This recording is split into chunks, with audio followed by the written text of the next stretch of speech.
Привет, друзья! Фридрих Мерц – это антипод Олафа Шольца. Один бунтарь, другой бюрократ. Один разрушитель старой системы, другой ее символ. С приходом Фридриха Мерца на пост канцлера Германии словно стряхнула с себя оковы шольцизма, тихого, согласованного, стерильного. Шольц был человеком компромисса. Угодить Брюсселю, не поссориться с Вашингтоном, не задеть зеленых и не испугать избирателей. Его Германия – это Германия вежливых заявлений и бесконечных совещаний. А теперь новый канцлер Мерц. Его стиль – агрессия, давление и решение. Он не боится разрушать, чтобы построить новое. Он не стесняется называть врагов по имени. Миграция, пожалуйста, жесткий контроль. НАТО, Германия должна сама решать, кого и как защищать. Брюссель больше не хозяин в Берлине. Новый Мерц своими жесткими решениями ломает шаблоны, где Шольц, я бы сказал, их только полировал. Он ведет страну в одиночку, не оглядываясь ни на кого. В его риторике прямота и вызов. Он говорит не то, что удобно, а то, что слышать больно. Он берет страну за горло и требует перемен. Как мы видим с вами, разница в энергетике колоссальная. Я думаю, вы со мной согласитесь, что Шольц был канцлером переходного периода. Его эпоха – это эпоха ожидания, осторожности, мол, попробуем посмотреть. Эпоха Мерца – это эпоха действуем, даже если все против. Говорят, что Шольц был последним канцлером старой Германии, а Мерц – первый канцлер новой, независимой и, возможно, опасной Европы. Вы знаете, здесь вопрос не в том, кто из них лучше, а вопрос в том, кто из них останется в истории. И кажется, ответ уже ясен. Все вы знаете, что за Шольцем стояла старая гвардия, социал-демократы, еврочиновники и американские дипломаты. Он был компромиссом для всех элит. Его поддерживали, потому что он никому не мешал. Он был удобным для медиа, для соседей и для союзников. Но народ Шольца не чувствовал. Люди видели в нем нового Меркеля, и не в смысле силы, а в смысле безликости. При нем Германия тонула в бесконечных кризисах, от энергосистемы до миграции с беженцами, от инфляции до утраты влияния. Люди устали от спокойствия, которое скрывало слабость. И здесь Мерц пришел, как гром среди ясного неба. Его поддержка – это не партия, это не система, давайте говорить откровенно, это бунт. Он голос тех, кого не слушали. Его восхождение стало шоком для старых элит, но триумфом для миллионов. За ним пошли не потому, что он опытный политик, а потому, что он говорит правду, такую, какой она есть. Его не нужно объяснять, его нужно только включить, и ты уже либо с ним, либо против него. И в этом его сила. Но для справки скажу, что и за Мерцем, как шепчется в кулуарах, стоит новая элита. Не системной политики, а миллиардеры, стратеги, военные. Это союз жесткой экономики и холодного расчета. Ведь все вы знаете, что Мерц пришел из большого бизнеса, работал в BlackRock. Именно поэтому его власть не из парламента, она из-за кулисья. Но в отличие от Шольца, Мерц не марионетка, он наоборот дирижер. Он сам решает, кого слушать, а кого увольнять.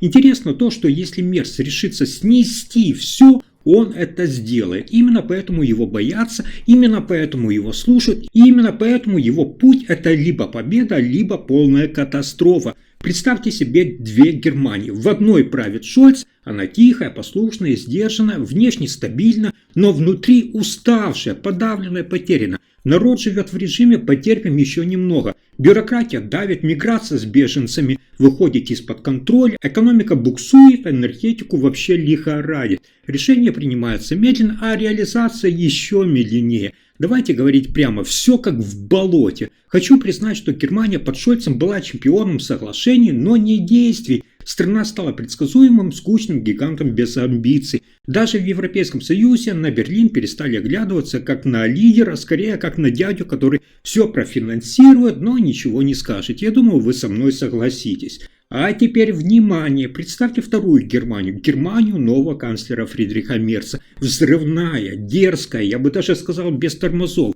Мерц выкинул из окна скромные принципы предыдущей эпохи. Он пришел как хирург с бензопилой, старая модель не работает, режем по-живому. В экономике жесткий протекционизм, в обороне ориентация на собственную армию, а не на НАТО. Во внутренней политике чистка чиновников, разгон институтов Европейского Союза и атака на зеленую диктатуру. Это уже не компромиссная Германия при Олафе Шольце и Ангеле Меркель. Это Германия, которая заявила: Мы никому больше ничего не должны. Разница чувствуется в каждом аспекте. При Шольце Германия оборачивалась на Брюссель и Вашингтон, а можно, а согласовано. При Мерце никто ни у кого не спрашивает. Он говорит, это наша страна, и мы будем делать, как считаем нужным. Это шокирует, это раздражает, это пугает, но именно этого ждали миллионы. Силы, воли, власти. Люди устали быть донорами Европы и марионетками Америки. При Шольце Германия расползалась. При Мерце она собирается в кулак. Да, жестко, да, спорно, но впервые за долгое время у страны есть лицо. И это лицо не улыбчивый администратор. Это человек, который может стукнуть кулаком по столу и сказать, теперь будут по-нашему. Вы должны понимать, что на самом деле политика это не про лозунги на плакатах. Это шахматная доска, где фигурами становятся даже канцлеры. И пока немцы спорят, кто лучше, Шольц или Мерц, настоящая игра идет за кулисами. Там, где решается, кому быть марионеткой, а кому кукловодом. Олаф Шольц пришел к власти на волне усталости общества, усталости от скандалов, от кризисов, от решительных слов бездействий. Он казался тихим и надежным, но за этой маской скрывался канцлер-бюрократ, полностью встроенный в систему. Евросоюз, США, крупные банки, зеленые лобби – именно эти силы держали Шольца на плаву. Его курс был предсказуемый, как в Брюсселе скажут, так и сделаем. Помните, как его кабинет называли? Офисом согласования, а не управлением страной. Его поддерживали те, кто зарабатывает на стабильности, на подчинении, на вечных уступках.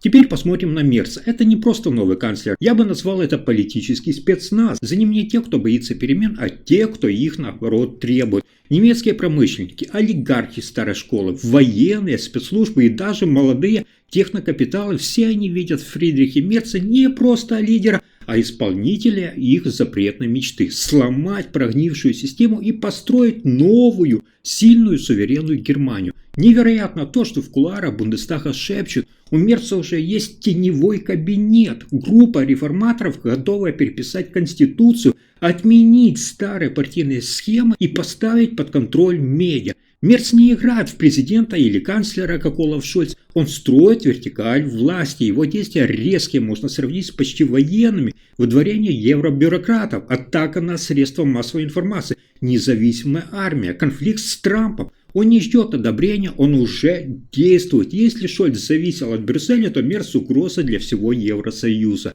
Так кто же за ними? За Шольцем старая Европа, боящаяся перемен. За Мерцем те, кто хочет разорвать цепи и переписать правила. Но самое интересное, кто из них действительно свободен, а кто всего лишь говорящая голова. Сегодня реальность такова, что Германия выбирает между прошлым и будущим, между системой и встряской. Будущее Германии стояло перед выбором. Один путь вел по привычной дороге евроинтеграции, толерантности, бесконечных компромиссов и красивых слов без последствий. Это путь Шольца, путь, на котором Германия теряла лицо, голос и силу. Другой путь революционный, неудобный, я бы сказал, даже порой пугающий. Это путь Фридриха Мерца, который не просто предлагает реформы, а готов устроить политический переворот в масштабах всей Европы. Посмотрите на то, как действовал Шольц и Мерц в условиях кризисов. Когда в Берлине бушевали протесты из-за миграционной политики, Шольц молчал. Когда заводы массово переводили производство за границу, он кормил страну обещаниями. Когда США диктовали свою внешнюю политику, он соглашался. Его Германия – это страна, которую управляют извне. Это государство без зубов, без характера, без вектора. Мерц полностью противоположность. Он появился в нужное время, как буря после затища. Его решения быстрые, жесткие, бескомпромиссные. Он разрывает контракты с Соединенными Штатами Америки, выводит страну из-под крыла НАТО, отказывается от зеленой повестки и поднимает вопрос о новой политической модели. Ходят слухи, что он рассматривает варианты с сильной вертикалью власти, парламент только формальность, СМИ под контролем, евробюрократы за дверь. Это не просто перемены, это и есть смена эпох. Но какую цену готова заплатить Германия за силу и суверенитет? И какую цену уже заплатила за годы уступок и зависимости? Это вопрос к вам, что вы думаете? Но мы видим, что один путь ведет к предсказуемому вымиранию в рамках Евросоюза, второй в неизвестность, но с шансом восстановить контроль над судьбой Германии. Один путь – повторить судьбу Римской империи, немедленно погружаясь в хаос. Второй – стать новым центром силы, который диктует правила не только Европе, но и миру. И если история чему-то учит, будущее пишут не те, кто боится перемен, а те, кто врываются и берут власть. Если вам понравился мой рассказ, поддержите подпиской и лайком. И обязательно напишите в комментариях, что вы думаете о политике Шольца, Меркель и Фридриха Мерца. Спасибо за просмотр.